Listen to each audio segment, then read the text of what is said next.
రావణ రాజ్యం ఎప్పుడు గెలవదని, హిందూ ధర్మం మీద దాడి చేసే ప్రయత్నం ఎవ్వరు చేసినా సహించమని ఎమ్మెల్యే వంశీకృష్ణ శ్రీనివాస్ హెచ్చరించారు.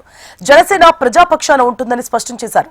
రాష్ట్ర ప్రయోజనాల కోసం రాబోయే 3 ఏళ్లు ఎలా ముందుకు వెళ్లాలో పార్టీ నిర్దేశించిందన్నారు. తన నియోజకవర్గ పరిధిలో పోర్టు కాలుష్య నియంత్రణకి అనేక చర్యలు చేపడుతున్నామంటున్న ఎమ్మెల్యే వంశీకృష్ణతో మా ప్రతినిధి Anuradha face to face. Janasena party చాలా నిర్మాణాత్మకమైన అడుగులు వేస్తుంది. ముఖ్యంగా విజయవాడ మీటింగ్ తరువాత నాయకులందరికీ కూడా ఒక దిశ చేశారు. జనసేన పార్టీ వచ్చే 3 సంవత్సరాలు ఎలాంటి లక్ష్యాలతో ముందుకు వెళ్ళబోతుంది, 2 సంవత్సరాలు కూటమితో పాటు సంయుక్తంగా అనేకమైన ప్రజాహితమైన సంక్షేమ పథకాలతో ముందుకు వెళ్ళింది.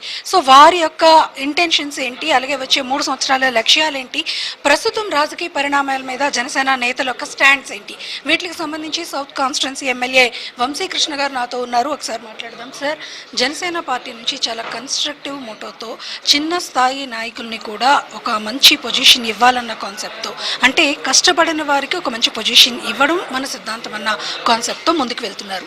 సో ఏంటి సార్, ఏం చెప్పాలనుకుంటున్నారు? ఏ పార్టీ అయినా ఎక్కువ రోజులు మనుగడ కొనసాగించాలంటే, అది బలంగా ఉండాలంటే పార్టీకి కింది స్థాయి నుంచి బలోపేతం చేయడమే లక్ష్యం. సో ఆ లక్ష్యంగా ఇవాళ మా పవన్ కళ్యాణ్ గారు ముందుకెళ్తున్నందుకు ఆయనకు ప్రత్యేకంగా ధన్యవాదాలు. 25 పార్లమెంట్లో కూడా ఇన్ఛార్జీలు వేసి ఎవరైతే డే 1 నుంచి పనిచేస్తున్నారో వాళ్ళందరి నుంచి కూడా వాళ్ళ అభిప్రాయాలు తీసుకొని, వాళ్ళు ఏ స్థాయిలో పదవి ఆశిస్తున్నారో కూడా అన్ని డేటాను తీసుకొని ఇలా అధినాయకుడికి ఇవ్వడం జరిగింది.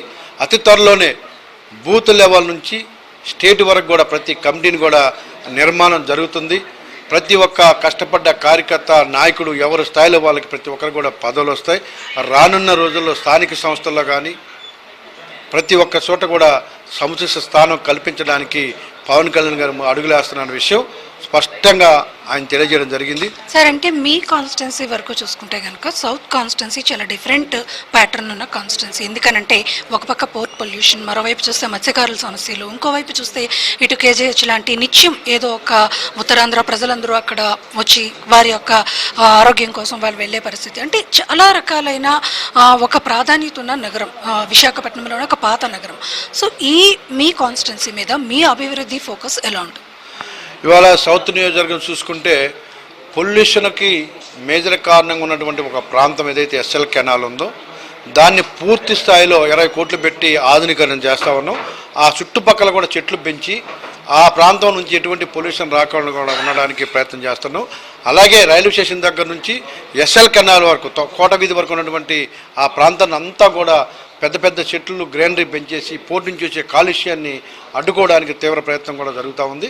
అలాగే పోర్టులో ఎవరైతే ప్రైవేటు బెర్తుల వాళ్ళు కానీ విశాఖపట్నం పోర్టు చైర్మన్ గారు, డిప్యూటీ చైర్మన్ పూర్తి స్థాయిలో దాన్ని నివారించడానికి ప్రయత్నం చేస్తున్నాం.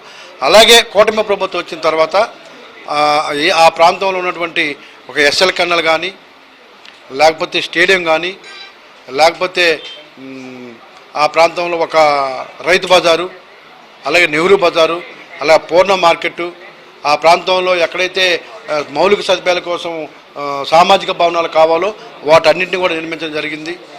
రైతు బజార్ని కూడా శాంక్షన్ చేయడం జరిగింది. ఇంకా ఆ ప్రాంతంలో రోడ్లన్నీ కూడా మీరు ఒకసారి వెళ్ళి చెక్ చేసుకోవచ్చు.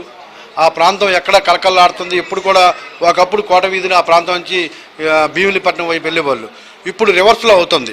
అటు నుంచి అందరూ కూడా వెనక్కి వస్తున్నారు. గత కూటమి ప్రభుత్వం ఆ ప్రాంతంలో విపరీతంగా రేటు కూడా పెరిగాయి. ఇల్లు అమ్మేవాళ్ళు కూడా లేకుండా పరిస్థితి వచ్చాయంటే ఆ ప్రాంతం అంతా కూడా అభివృద్ధి జరుగుతూ ఉంది. పాత పోస్ట్ ఆఫీస్ దగ్గర ఉన్నటువంటి పాత సబ్ రిజిస్టర్ ఆఫీస్ కూడా అక్కడే మళ్ళీ పునర్నిర్మాణం జరుగుతూ ఉంది. ఎంఆర్ఓ ఆఫీస్ అక్కడే తీసుకొస్తా ఉన్నాం. ఆ ప్రాంతం అంతా కూడా అభివృద్ధికి పూర్తి స్థాయిలో పనిచేస్తున్నాం. సార్, ప్రస్తుత రాజకీయ పరిణామాలు కనుక చూసుకుంటే కనుక జనసేన పార్టీ నుంచి ఒక ప్రత్యేకమైన స్టాండ్ అనేది కనిపిస్తుంది. వైసీపీ పెయిడ్ బ్యాచెస్తో కొన్ని ధర్మ సిద్ధాంతాల మీద, అలాగే మన ధార్మిక వ్యవస్థల గురించి మాట్లాడుతున్న మాటల్ని ఖచ్చితంగా మేము దాన్ని అధర్మం అని చెప్పే ప్రయత్నం చేస్తున్నాము, ఖచ్చితంగా దాని మీద పోరాటం అయితే ఉంటుంది అనేది మీ పార్టీ స్టాండ్స్ కనిపిస్తుంది. మీరు కూడా వాళ్ళ యొక్క మాటల్ని వక్రీకరణ జరుగుతున్న అంశాలని కూడా ప్రశ్నిస్తున్నారు. సో దీని మీద ఏం చెప్తారు? మీకు చాలా స్పష్టంగా నిన్న ఒక రౌండ్ టేబుల్ సమావేశం జరిగింది.